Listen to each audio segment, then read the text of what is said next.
Hello, आज काय झालं आहे माहिती आहे? सुरुवातीपासून सांगते. सकाळी 7 वाजता उठले, गरम पाणी पिलं आणि क्लासेस आमचे सुरू झाले. मग इकडे मोशन, तिकडे वर्क एनर्जी, साईडला मॅथ्स असं सगळं चालू होतं. त्यानंतर कॉफी पिली आणि बाकीची मुलं आली.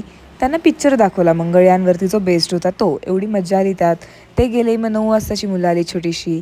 त्यांचं सगळं घेतलं आणि असं करून क्लासेस संपले. मग मम्मीने मला आयतं सँडविच केलं. त्यानंतर मग मी प्लॅनिंग करत बसले. देन कपड्यांना इस्त्री केली आणि मग रेडी व्हायला लागले. सुंदर असे तयार झाले. मग जेवण केलं आणि आमचे क्लासेस परत सुरू झाले.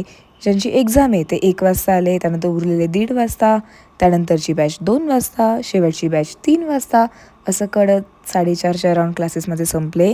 मग रेडी होऊन तिकडे गेले. तिकडे 5 to 9 लेक्चर होतं आमचं. एनर्जी राहावी म्हणून सोबत मी बिस्किटसुद्धा कॅरी करते, ते खाल्ले होते.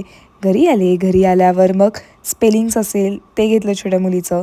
आम्ही दुसऱ्याचं डार्विनची थेरी बघत होतो. तोपर्यंत एक आमचे महाराज खेळ यात्रा बघत होते. असं करत 10:30ला लेक्चर संपलं. त्यानंतर जेवण केलं. जेवण व्हायलाच मला 11:30-12 झाले. देन मूव्ही बघत बघत बसलेले आणि 1:30ला झोपले. Bye bye.